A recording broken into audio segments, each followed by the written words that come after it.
Assalamualaikum warahmatullahi wabarakatuh. Halo pemirsa, apa kabar? Senang sekali saya Rita Damayanti kembali menjumpai Anda dalam forum dialog bersama DPRD Provinsi Banten. Boleh tepuk tangan kembali?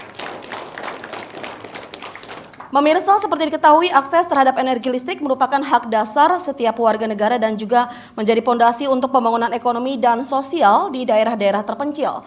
Namun faktanya masih banyak wilayah di Provinsi Banten yang belum menikmati listrik secara merata, terutama di daerah pedesaan.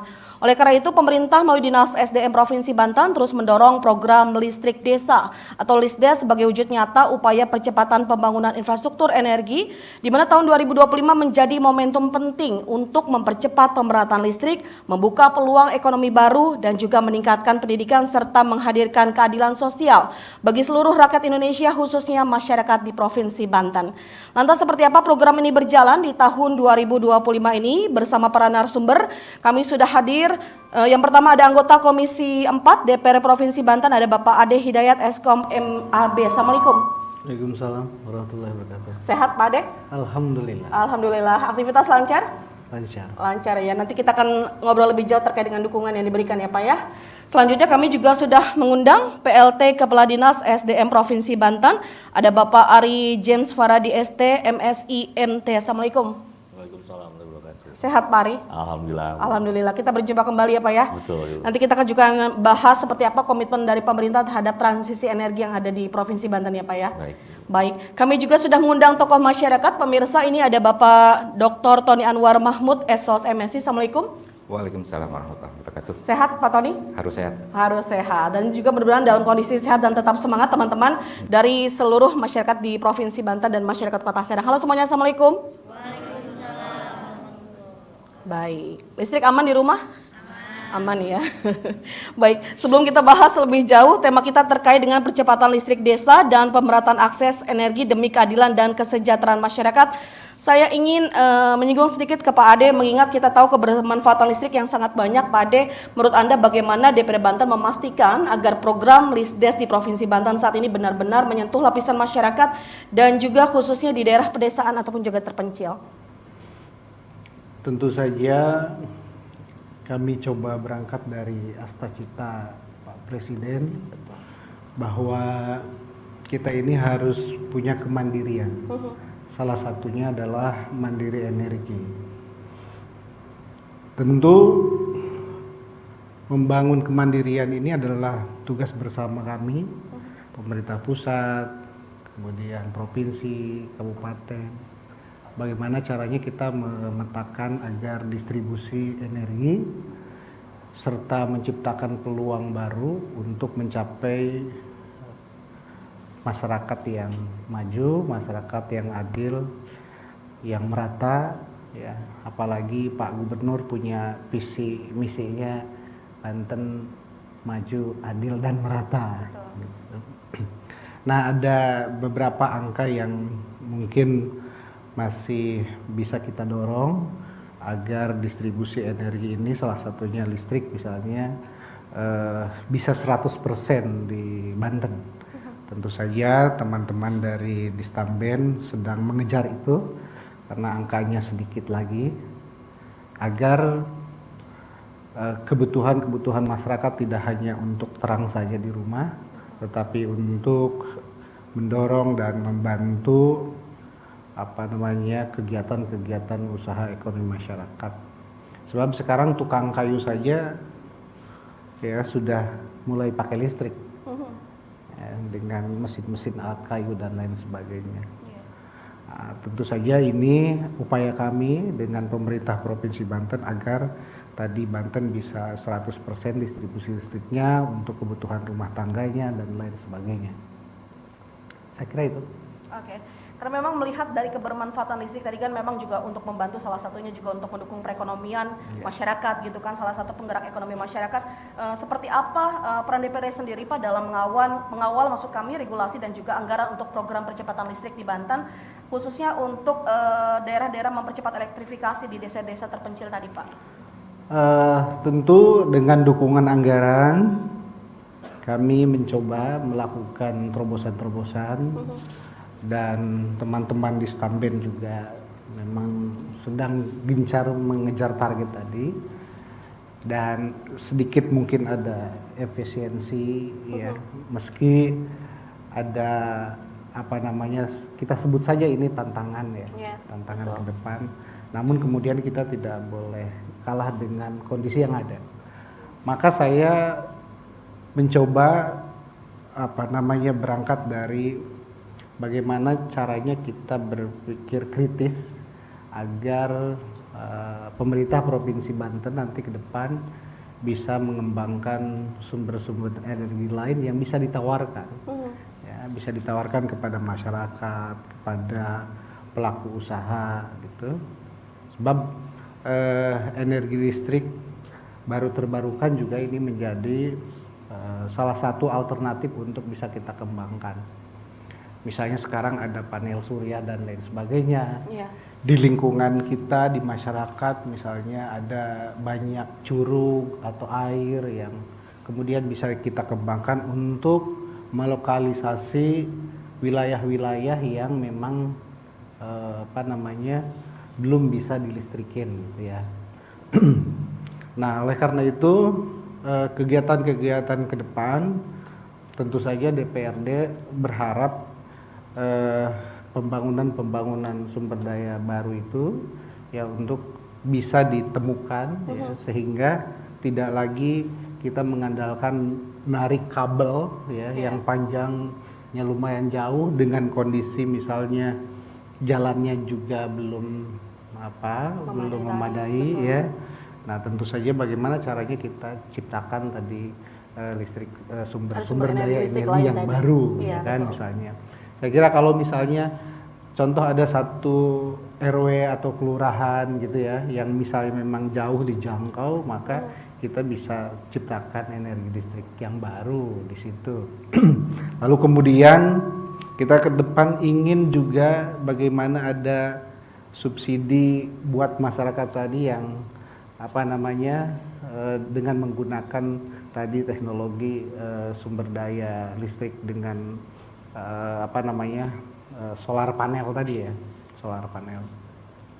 Nah, saya kira contoh misalnya di wilayah Lebak ya, di beberapa wilayah Lebak tuh masih ada yang terisolir, gitu, masih ada yang terisolir yang memang perlu penanganan cepat misalnya, menjadi prioritas agar ya kita bisa terang bersama. Betul. Saya beralih dulu ke Pak Kadis, izin. Pak Kadis, sebelum kita menanggapi apa yang sudah disampaikan oleh Pak Ade, ini sangat menarik sekali gitu kan sumber-sumber energi lain. Namun sebelum itu saya ingin bertanya dulu, di tengah tantangan efisiensi anggaran yang saat ini masih dijalankan gitu kan oleh pemerintah Provinsi Banten, ini bisa dijelaskan seperti apa sih Pak program Lisdes di tahun 2025 ini, dan juga kondisi terkini dari rasio elektrifikasi di Provinsi Banten seperti apa? Baik, terima kasih. Alhamdulillah kami di tahun 2025 ada kegiatan listrik pedesaan, masih komitmen sejak tahun 2025. Jadi kita komitmen selama 20 tahun ini membantu masyarakat Banten untuk menjadi lebih terang lagi gitu kan. Dan tahun 2025 ini alhamdulillah kita menganggarkan dukungan dari Pak Dewan bahwa kita membangun 7.000 rumah tangga sasaran tahun ini. 7.000 rumah tangga sasaran ini dibagi oleh 3 wilayah kerja pembangunan. Wilayah kerja pembangunan 1 di Tangerang Raya itu ada 1.750 rumah tangga sasaran. Di wilayah pembangunan 2 Kabupaten Serang, Kota Cilegon ada 1.750 rumah tangga sasaran. Dan ketiga wilayah kerja pembangunan ketiga dan itu di Kabupaten Pandeglang dan Lebak masing-masing sama 1.750 rumah tangga sasaran. Nah, kalau kita bicara resertifikasi Banten ini sudah mencapai 99,9%. Jadi masyarakat yang belum listrik itu sebetulnya masyarakat yang belum mempunyai KWH. Jadi masyarakat masih menyantel dari tetangganya atau dari orang tuanya. Nah, ini kita bereskan karena memasang listrik itu sangat berbahaya. Gitu. Harus memenuhi kriteria K2, keselamatan tenaga listrikan. Jadi harus benar-benar orang yang bisa memasangnya. Nah, karena kebanyakan kalau kita lihat di surat kabar atau media massa, ada media online, banyak terjadi kebakaran yang diakibatkan oleh instalasi listrik gitu. Jadi maka kita juga dalam rangka membantu masyarakat belum bisa menikmati listrik, kita juga mencoba mengedukasi masyarakat tentang keselamatan tenaga listriknya. Jadi jangan sampai masyarakat memasang instalasi listrik dengan kabel-kabel yang tidak diperuntukannya. Salah satu contohnya kabel untuk audio yang kita lihat dengan kabel serabut yang merah hitam itu banyak dipakai untuk menyalur listrik, tapi itu tidak boleh gitu kan. Harus benar-benar memilih SNI yang aman dan andal. Jadi kita melakukan pembangunan ini buat masyarakat Banten dan juga mencoba memberikan masukan pengetahuan lebih sehingga mereka bisa melakukan sosialisasi lagi kepada masyarakatnya, tetangganya atau keluarganya tentang bahayakan listrik itu. Jadi kita harus benar-benar perhatikan itu. Karena memang tadi bukan hanya aman dan andal, bukan hanya menyala saja terang, tapi juga harus ada keamanan dan juga keandalan di dalamnya ya Pak ya. Tadi kan juga sempat diungkapkan bahwa harus ada sumber, apakah ada sumber energi lain yang mungkin bisa dimanfaatkan oleh masyarakat nih Pak? Betul, kami sejak 2008 sampai 2015 kami membantu masyarakat Banten itu dengan pembangkit listrik tenaga surya. Jadi untuk daerah-daerah terkecil kita memberikan bantuan surya panel dengan kapasitas 100 watt peak, dan itu emang terbatas Pak, tapi itu cukup untuk 3 titik lampu pada saat malam hari bisa menyala. Tadi ada bantuan surya panel ya Pak ya yang mungkin diberikan kepada masyarakat dan bentuknya juga terbatas. Silakan dilanjutkan Pak Kadis. Jadi sejak 2015 kita hentikan bantuan itu. Karena apa? Karena sejak 2017 itu ada kerjasama kami dengan pihak PT PLN untuk membangun menjadi desa berlistrik 100% di Provinsi Banten. Dan alhamdulillah sudah berhasil, kecuali ada desa Kanekes, itu kan desa masyarakat adat Baduy, kita harus menjunjung tinggi peraturannya dan budayanya. Namun ada satu kampung di desa Kanekes, desa Cicakal, itu PLN sudah masuk sekarang Pak. Nah, sehingga rasio desa berlistrik di Provinsi Banten sudah 100% berlistrik. Nah, dengan kenyataan ini dan kesempatan ini berarti kita tinggal membangun pada masyarakat individu-individunya yang belum mempunyai akses listrik yang mempunyai KWH sendiri. Nah, kita dorong di Banten ini masih ada 41.911 rumah tangga sasaran yang akan kita bereskan sampai tahun mudah-mudahan 2008. Jadi nanti pas tahun 2029 Banten udah benar-benar rasio sertifikasinya 100%. Dan kita punya komitmen antara pemerintah pusat, Ditjen Gatrik dan Dinas ESDM Provinsi Banten dan DPRD Provinsi Banten akan melaksanakan itu, komitmen kita, dan itu dibuktikan dengan Lensra kita 2005-2029 akan memberikan bantuan 8.500 rumah tangga sasaran, minimalnya seperti itu. Gitu. Kalau sekarang tidak 8.500 tapi 7.000, tapi kita ada BPBL. BPBL itu program listrik gratis dari APBN atau dari pemerintah pusat. Nah, kemungkinan akan diberikan bantuan lebih dari 5.000 rumah tangga sasaran, sehingga target Lensra kita juga bisa tercapai lebih dari 8.500 gitu Pak. Jadi kita melakukan kolaborasi dengan pemerintah pusat, DPRD, Dinas ESDM dan masyarakat dan pihak swasta. Jadi kita menginginkan di Banten ini 2008-2009 sudah 100% sertifikasinya. Gitu. Itu targetnya 2029 ya Pak ya. Dan kalau kita tambahkan lagi, apakah nanti Provinsi Banten akan memanfaatkan energi baru terbarukan? Alhamdulillah. Nah, kami lagi menjajaki ada investor yang akan membangun pembangkit listrik tenaga surya dengan kapasitas 400 kWp, 400 lebih kWp. Jadi itu akan menjadi investasi yang sangat besar Pak di Provinsi Banten, dan itu akan dilaksanakan di Kabupaten Lebak. Nah, kita mudah-mudahan nanti izinnya sedang diurus oleh investor tersebut, nanti akan menjadikan salah satu sumber energi lagi buat masyarakat di selatan. Karena kita ketahui infrastruktur kelistrikan di utara dan di selatan Banten itu sangat berbeda. Makanya kita dorong pembangunan EBT itu di bagian selatan. Selain PLTS terpusat juga akan dibangun pembangkit listrik tenaga bayu Pak. Nah, tenaga bayu ini akan dilaksanakan oleh pihak kontraktor dan sudah tercantum di rencana umum penyediaan tenaga listrik PT PLN 2025-2034. Jadi segala suatu pembangunan yang ada di Indonesia itu harus masuk ke rencana umum penyediaan tenaga listrik PT PLN, dan ini sudah termasuk semuanya. Jadi kita bisa dilaksanakan, tinggal menunggu investor untuk masuk ke Banten. Jadi mudah-mudahan Banten terang, dan manfaat dari kita menjaga lingkungan hidup juga dengan emisi gas rumah kaca bisa kita laksanakan berbarengan gitu. Itu target Oke, kami. ke depan. baik. Saya ingin bertanya lagi sebenarnya kepada Pak Kadis, tapi saya berikan kesempatan dulu mungkin untuk teman saya, Pak Tony, sebagai tokoh masyarakat, bagaimana Pak Tony memandang kondisi akses listrik di desa-desa yang masih belum merata di Provinsi Banten, seperti apa nih Pak? Ya, Pak Kadis kalau tidak salah Mei 2025 41.000 gitu ya yang masih belum terlayani terhadap akses listrik. Dan itu didominasi dapilnya Pak Dewan ya di Banten Selatan dan beberapa kepulauan yang terpencil tadi. Nah, agak ironis memang. Pertama, memang kewenangan ESDM sekarang dipangkas habis oleh pemerintah pusat sehingga kita bisa fokus di listrik desa. Artinya Pak Kadis bisa 25 jam fokus terhadap listrik desa ini. Ironi yang kedua adalah Banten itu pensuplai listrik Jawa dan Bali. Iya. Nah, artinya Bali nyeberang lautan bisa terlayani, tapi kepulauan terpencil yang merupakan wilayah Provinsi Banten malah belum. Iya. Sehingga saya berharap Pak Dewan ada daya dorong dari pemerintahan Provinsi Banten ini meningkatkan daya tawar gitu sehingga wilayah Banten ini segeranya itu 100% terlayani listrik desanya, karena listrik bukan hanya sekedar penerangan tetapi juga aspek pendidikan, bagaimana masyarakat bisa belajar lebih panjang gitu kan saat malam hari. Kemudian tadi Pak Dewan juga mengatakan daya dorong UMKM-nya itu bisa berjalan dengan sumber daya listrik, termasuk layanan publik, diantaranya rumah sakit ataupun kesehatan lainnya. Jika tidak ada listrik, maka akan terkendala oleh sumber daya listrik dalam hal layanan kesehatan dan lain-lain. Sehingga harapan kami masyarakat adalah ada juga pendampingan dari pemerintahan daerah, kolaborasi lintas sektor, terkhususnya yang masuk DTKS ini ada pembinaan juga, bahwa listrik tidak hanya sebagai hak, tetapi juga dioptimalkan untuk memiliki daya guna lain. Iya.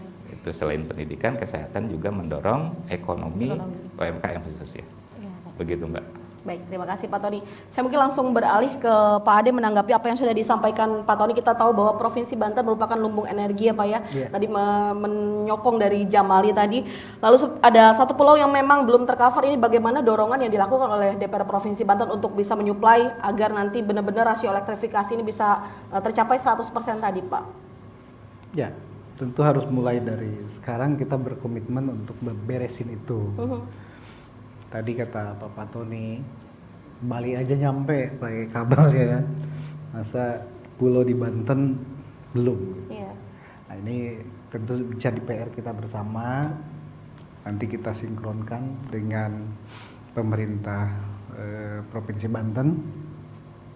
Tentu kita ingin semuanya merata, seperti apa yang Pak Gubernur sampaikan. Betul. Maju, adil, dan merata. Nah, dukungan anggaran ke depan juga menjadi prioritas ya, agar tadi yang masih nyantel-nyantel ikut ke mertua gitu dan seterusnya itu kita bisa bereskan lewat pembagian KWH gratis ya. Tentu saja sudah banyak angkanya dicapai ya, tapi memang ada PR sedikit yang harus kita segera bereskan.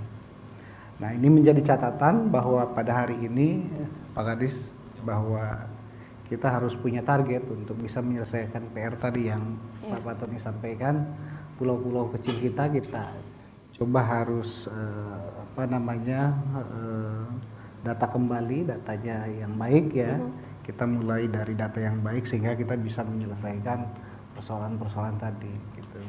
Agar pulau-pulau terpencil yang ada di Banten yang memang ada orangnya ya, itu bisa didistribusikan listriknya, kira begitu. Oke, Saya beralih kembali ke Pak Kadis, sejauh ini seperti apa nih Pak kolaborasi bersama yang dilakukan oleh pihak lain, misalnya PLN gitu kan, terkait dengan pembangunan PLTS. Setahu saya ada informasi tentang pembangunan PLTS berkapasitas 0,2 MWP ya Pak ya, di Pulau Tunda. Ini sejauh apa nih Pak progresnya kalau bisa diketahui oleh masyarakat? Baik, terima kasih.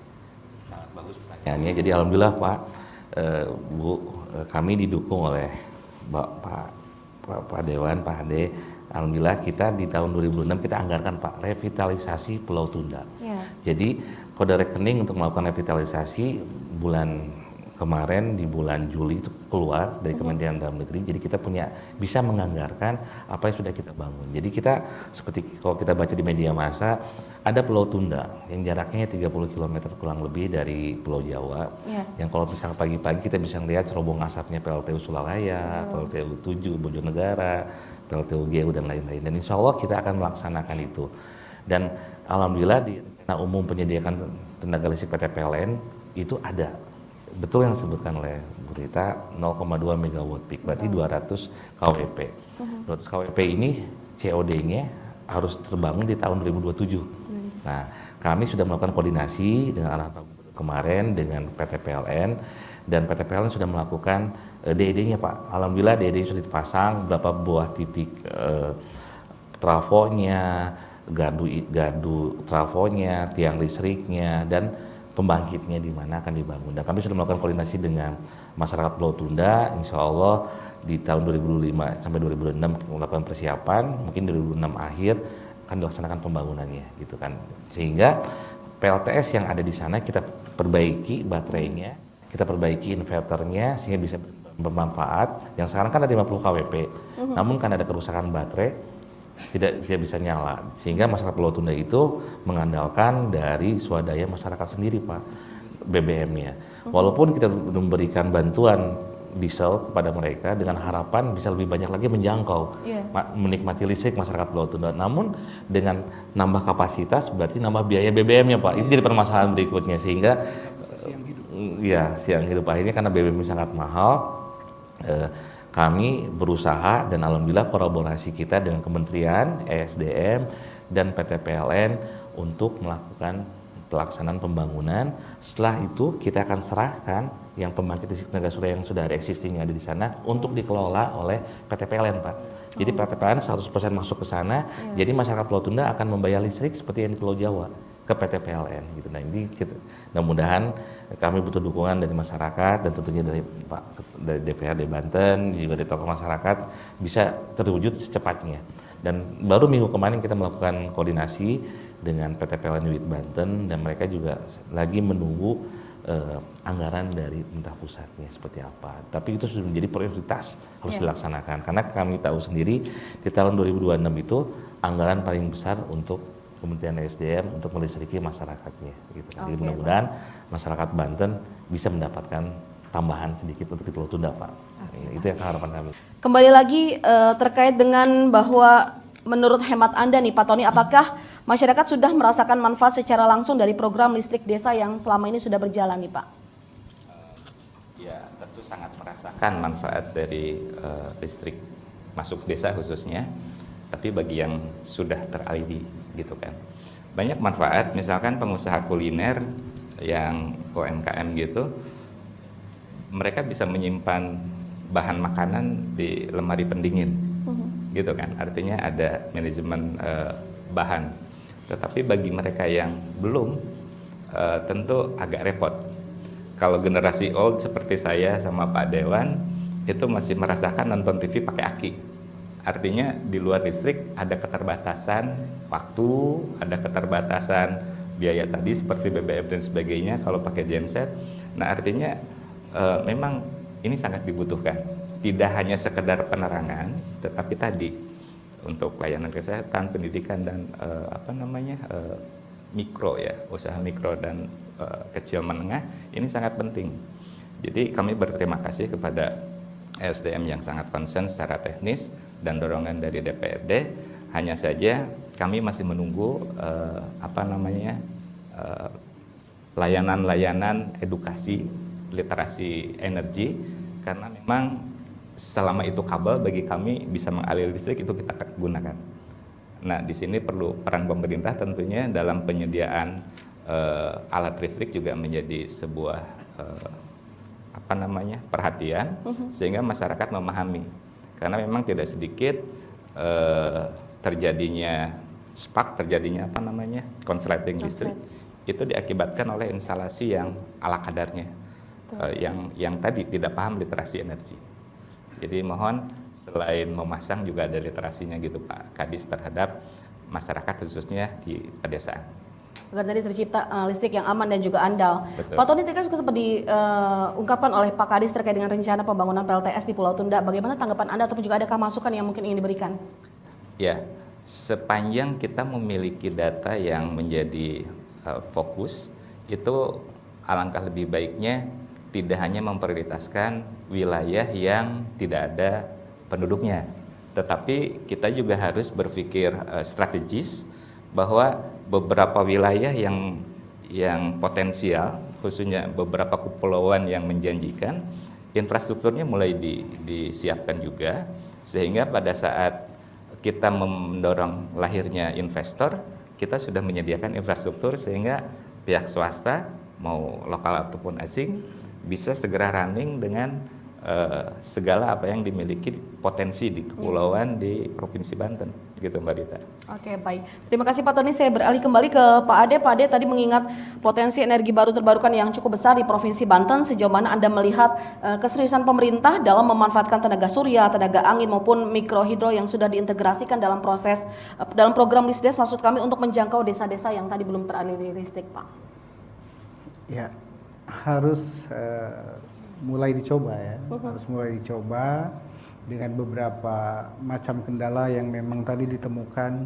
Ada beberapa wilayah yang sudah mencoba menggunakan tenaga surya dengan solar panel misalnya. Lalu kendalanya tapi tiba-tiba kemudian datang PLN ingin beralih menjadi listrik PLN karena mungkin keterbatasan gitu. Tapi bahwa ketersediaan pasokan itu saya kira harus dapat dipastikan bahwa ketika pasokan memadai, karena tanpa bantuan pasokan listrik baru terbarukan ya, ke depan listrik yang ada juga kan bisa habis. Betul. Ya, sumber daya alam yang ada misalnya seperti di Suralaya dengan batu bara lama-lama juga kan habis. Jadi kita harus sudah siap untuk beralih kepada energi baru terbarukan. Baik itu panas bumi dengan geotermalnya misalnya. Nah, tentu saja di sini pemerintah harus menyediakan data itu agar ke depan bisa dikembangkan lebih baik lagi ketersediaan untuk persiapan ketika listrik yang sekarang habis itu tadi ya dengan energi baru terbarukan. Lalu kemudian uji cobanya, sosialisasinya harus lebih baik lagi, lebih matang ya, sehingga pasokan-pasokan dari energi baru terbarukan dengan panel solar panel misalnya, ini tidak hanya sekedar kemampuannya, maksud saya itu harus dihitung lebih baik ya, sehingga kebutuhan masyarakat untuk kebutuhan rumah tangganya, anaknya belajar ya kan, kemudian UMKM-nya bisa hidup, lalu penerangan di jalannya oke, saya kira harus coba dihitung. Kira-kira satu rumah kalau kita bantu dengan solar panel misalnya, kemampuannya berapa dayanya, lalu energi yang dihasilkan berapa. Saya kira itu ke depan harus dihitung lebih baik lagi. Jadi kalau cuma satu baterai misalnya begitu atau sekian solar panel gitu, saya kira kalau hitungannya baik ya, satu atap rumah misalnya penuh dengan solar panelnya, lalu energi yang dihasilkan sekian, memang mahal ya, harganya mahal gitu pastinya. Nah, saya kira, tapi ini harus patut diuji coba ya, diuji coba oleh pemerintah ke depan. Ini kita mencoba investasi di situ. Ya, tadi lagi-lagi investasinya memang masih teknologi mahal. Saya kira itu bahwa kita harus menyediakan tadi ya, mencoba untuk bisa beralih ya dengan energi-energi yang terbarukan. Yang tersedia di Banten nih apa saja selain dari solar panel, bio energi, lalu kemudian panas bumi. Nah, mungkin meski di beberapa saat waktu yang lalu misalnya energi baru terbarukan dengan panas bumi di Banten ada penolakan ya gitu, saya kira ini harus dapat bisa menunjang untuk ketersediaan energi berikutnya gitu. Nah, itu yang jadi persoalan adalah kita hari ini tenang tapi ke depan jangan-jangan habis energi kita. Oleh karena itu Pak Presiden memasukkan berkaitan dengan hal ini pada astacitanya bahwa kita harus swasembada energi. Betul. Saya kira Sebagai bekal untuk anak cucu kita bekal ke depannya untuk ya Pak anak ya. cucu kita. Terkait dengan apa yang sudah disampaikan Pak Ade nih Pak Kadis, seperti apa? Adakah strategi yang mungkin sudah disiapkan terkait dengan energi baru terbarukan, karena kita tahu bahwa yang namanya energi tidak mungkin akan selamanya ya Pak, akan ada habisnya seperti fosil tadi. Bagaimana yang sudah disiapkan untuk strategi dari SDM sendiri Pak? Baik, terima kasih. Jadi betul apa yang dikatakan Pak Ade, emang kita butuh melakukan perubahan paradigma dari yang kita menikmati listrik yang sekarang, yang tentunya sangat tidak ramah lingkungan, karena emisi gas rumah kacanya ada di atmosfer kita sama di Provinsi Banten. Seperti yang Pak Fatoni juga bilang bahwa kita harus ada literasi energi. Kita selalu melakukan sosialisasi kepada masyarakat. Selain K2, ada juga keselamatan aman dan andal dan ramah lingkungan. Itu kan selalu kita sampaikan ke masyarakat. Selain melakukan perubahan transisi energi, juga melakukan penghematan energi, jangan melakukan pemborosan dan lain-lain. Nah, untuk potensi EBT-nya kita banyak Pak Bu, di Provinsi Banten ini ada panas bumi. Ada 2 wilayah kerja panas bumi yang siap dilalangkan di Provinsi Banten, yaitu di Padarincang, dikenal dengan WKP Kadera Banten, dan juga WKP pembangunan panas bumi di Gunung Endut di Kabupaten Lebak. Itu kita akan coba naikkan potensinya untuk dijadikan siap dalang oleh pemerintah pusat. Selain itu juga tadi saya sebutkan ada PLTS yang di Kabupaten Lebak kapasitasnya sangat besar, dan juga PLTB Bayu. Nah, ini tiga ini juga harus kita kembangkan ke depan, karena untuk tenaga air mini hidro sudah kita manfaatkan untuk masyarakat di daerah selatan, di Cilograng, Lebak Tundun, Cisono dan lain itu udah masuk ke on-grid ke pihak PT PLN. Jadi apakah Provinsi Banten memanfaatkan EBT sudah banyak. Izin Pak Kadis, kita mungkin akan lanjutkan pengembangan tadi apa yang sudah disampaikan. Kita mungkin tampung dulu pertanyaan dari teman-teman yang sudah tidak sabar rasanya ingin bertanya kepada narasumber. Boleh sebelah kanannya, silakan. Boleh berdiri? Izin bertanya. Apakah saat ini pemerintah memiliki program khusus untuk meningkatkan literasi energi di masyarakat desa agar listrik dimanfaatkan secara optimal? Oke, baik. Terima kasih untuk SDM. Silakan selanjutnya. Assalamualaikum warahmatullahi wabarakatuh. Waalaikumsalam warahmatullahi wabarakatuh.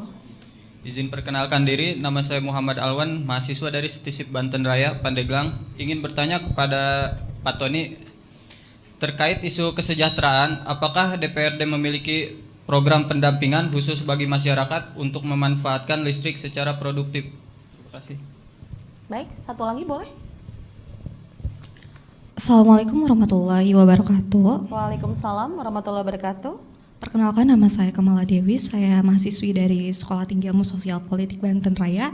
Izin bertanya kepada Pak Dewan, adakah kebijakan pendukung yang diinisiasi DPRD untuk memaksimalkan manfaat ekonomi dari hadirnya listrik di desa? Terima kasih. Silakan untuk pertanyaan pertama Pak Kadis, apakah saat ini pemerintah memiliki program khusus untuk meningkatkan literasi energi di masyarakat desa agar listrik dimanfaatkan secara optimal Pak? Oke, terima kasih. Tentu kita punya Pak Kang. Jadi kita sejak 2015 sampai 2022 itu, selain kita membangun listrik pedesaan, kita ada sosialisasinya untuk masyarakat tentang K2 yang saya bilang tadi, keselamatan tenaga listrikan. Karena keselamatan tenaga listrikan itu selain aman dan andal, juga ramah lingkungan. Aman seperti apa? Aman itu pemasangan instalasi listrik itu jangan oleh sembarangan orang, bukan sama tukang batu. Misalkan ada tukang batu itu apa? Bikin fondasi, bikin tembok, bikin jendela, sekaligus masang listriknya. Enggak, karena instalasi listrik sangat berbahaya. Harus orang yang punya kompetensi. Itu yang pertama, kita sampaikan kepada masyarakat. Yang kedua, aman dan andal. Andal itu apa? Material yang kita pasang harus ber-SNI semua. Jangan sampai tidak sesuai dengan peruntukannya. Kayak saya bilang tadi, kabel serabut itu tidak boleh, harus kabel tembaga yang ada ukurannya. Dan kami memberikan bantuan itu sudah aman dan andal. Yang terakhir, pemanfaatannya harus ramah lingkungan. Apa yang bisa kita lakukan? Salah satunya bisa dilakukan oleh masyarakat, yaitu menghemat pemakaian listriknya. Paling utama apa? Saya tanya kepada teman-teman semua. Lampu kamar mandi nyala nggak sekarang biasanya? Biasanya nyala, Iya, karena ada pemikiran bahwa kamar mandi itu tidak aman, Pak. Atau kipas angin, atau ada uka-ukanya. Itu kan sebetulnya ya yang harus kita Kipas angin kayaknya mesti nyala. kipas angin juga itu harus kita matikan. Karena apa? Dengan kita menghemat energi berarti emisi gas rumah kaca kita berkurang gitu kan. Nah, dengan cara emisi gas rumah kaca apa? Kita sampaikan juga bahwa banyak pembangunan EBT di Provinsi Banten dilaksanakan. Salah satunya pembangkit listrik tenaga surya, panas bumi, air, angin dan lain-lain. Dan alhamdulillah selalu kita anggarkan setiap tahun maupun tidak semua desa, tapi kita bantu ke ibu-ibu PKK di kecamatan, masyarakat, mahasiswa untuk melakukan konservasi energi. Nah, itu kita lakukan dan itu sudah dilaksanakan. Alhamdulillah tahun ini sudah kita laksanakan di kecamatan di Balaraja, di Tangerang, dan salah satu sekolah di Provinsi Banten kita laksanakan juga sosialisasi tentang konservasi energi dan keselamatan tenaga listrikan. Gitu. Kita bawa instalasi listrik yang aman seperti apa, contohnya seperti ini, dan mereka jadi tahu dan paham bahwa oh ini yang aman dan andal itu seperti apa. Itu yang kita lakukan. Mungkin itu. Oke, baik. Boleh tepuk tangan untuk jawaban dari narasumber. Harus aman dan juga andal ya Pak ya. Selanjutnya untuk Pak Tony terkait dengan isu kesejahteraan, apakah DPRD memiliki terkait dengan isu kesejahteraan, apakah DPRD memiliki program pendampingan khusus bagi masyarakat untuk memanfaatkan listrik secara produktif? Ya, ini pertanyaannya harusnya ke Pak Ade gitu ya. Tetapi poinnya begini, bahwa fungsinya DPRD itu selain pembentukan perda, kemudian penganggaran dan pengawasan, di aspek pengawasannya seringkali DPRD itu melakukan rapat dengan mitra komisinya, salah satunya SDM ini. Mereka akan menggali informasi sejauh mana kesejahteraan masyarakat dari aspek energi misalkan, itu tentu akan mendorong kepada pemerintah Provinsi Banten untuk memberikan berbagai kebijakan yang pro-pur gitu ya, pro rakyat, sehingga masyarakat itu terberdayakan dengan adanya layanan publik dari sektor energi. Pasti anggota DPRD akan memperjuangkan itu, tapi secara khusus pengetahuan saya tidak ada anggaran yang diperuntukkan untuk itu. Ya. Oke, baik. Terima kasih. Boleh tepuk tangan kembali untuk jawaban dari narasumber kedua. Selanjutnya Pak Ade, apakah kebijakan pendukung kebijakan pendukung yang diinisiasi oleh DPRD untuk memaksimalkan manfaat ekonomi dari hadirnya listrik di desa, Pak? Tentu saja kami ingin distribusi listrik di Banten ini merata ya. Karena kita sudah 80 tahun merdeka. Ya harus semuanya, karena tadi bahwa masyarakat sekarang aja di rumahnya saya kira semua alat, mari kita hitung misalnya berapa persen masing-masing di rumahnya semuanya tergantung dengan listrik. Alat informasinya, TV-nya, ya kan? Bahkan handphone teman-teman semua nih nggak ada listrik, drop, kebingungan sendiri. Yang ada tantrum kan, ngambek-ngambek, ini listrik mati aja, ya kan gitu. Nah kita ingin ke depan listriknya tersedia, terdistribusi dengan baik, semua wilayah yang terisolir dapat listrik, semua golongan, semua lapisan masyarakat miskin sekalipun dengan KWH gratisnya, dengan nanti ada potongan 50% biaya listrik dari pemerintah pusat. Kalau tidak salah sebentar lagi ada ya. Gitu. Nah, kita perjuangkan itu bahwa komitmen DPRD dengan 3 fungsinya bersama pemerintah Provinsi Banten bahwa kami ingin menghadirkan yang terbaik untuk masyarakat agar pemerintah dalam hal ini bekerja dengan sebaik-baiknya, apalagi sekarang kan musimnya sensitif sekali, tentu harus mulai dari kesadaran kami ya, bahwa kami harus hadir sebagai representasi daripada masyarakat untuk memastikan supaya listrik di Banten ya itu masuk ke pelosok-pelosok dan semua lapisan masyarakat harus menikmati terangnya listrik. Jalan-jalan ke depan kalau perlu misalnya pemerintah Provinsi Banten menyediakan anggarannya untuk bisa diterangi. Sebab dalam hal ini biasanya terjadi masalah bukan di kewenangan misalnya. Kewenangan provinsi itu hanya di jalan provinsi misalnya. Kemudian sementara banyak lingkungan-lingkungan kalau kami lagi reses tuh ingin wilayah kampung-kampung tuh terang benderang gitu kan di jalan-jalan kampung tuh. Nah mungkin bisa diinisiasi lewat tadi panel solar misalnya ya kan, kita bisa kasih di wilayah-wilayah agar Banten tuh benar-benar terang saat malam hari ya, tidak menakutkan, tidak loba jurig gitu kan istilahnya ya. Okay. Karena anak sekarang sama gelap itu takut ya, iya, gelap sedikit wah jurig gitu. Nah, oleh karena itu tentu kami DPRD Banten sangat ingin sekali pemerintah bisa sesegera mungkin untuk menyelesaikan PR-PR ini ya agar tadi 100% bisa tercapai. Saya yakin Pak Gub juga punya komitmen itu untuk bisa menyelesaikan ya sedikit lagi di Banten untuk bisa kita selesaikan. Saya kira demikian. Baik, boleh tepuk tangan kembali. Baik, seperti masih ada waktu nih Pak Kadis, tadi sempat terjeda juga terkait dengan strategi yang sudah dijelaskan terkait dengan penyiapan akses untuk panas lain yang tadi ada panas bumi, kemudian PLTS, silakan boleh dilanjutkan nih Pak. Jadi potensi kita sangat besar dan banyak sekali untuk kita kembangkan. Jadi salah satunya juga kita akan kembangkan sesuai arahan Pak Presiden juga untuk mengembangkan panas bumi. Nah, panas bumi itu kan energi yang tersimpan di dalam bumi yang harus kita kembangkan. Dan anugerah dari Allah, Provinsi Banten punya. Karena tidak semua provinsi punya potensinya. Nah, harus kita manfaatkan untuk kepentingan masyarakat banyak. Dan itu akan kita lakukan. Dan saya dengar terakhir nanti akan ada investor yang baru Pak, yang akan membangun panas bumi di Caldera Danau Banten. Jadi bukan perusahaan yang semula tapi diganti dengan perusahaan yang baru dan kita akan mempersiapkannya. Dan kita juga sudah melakukan koordinasi dengan pihak PT PLN pusat.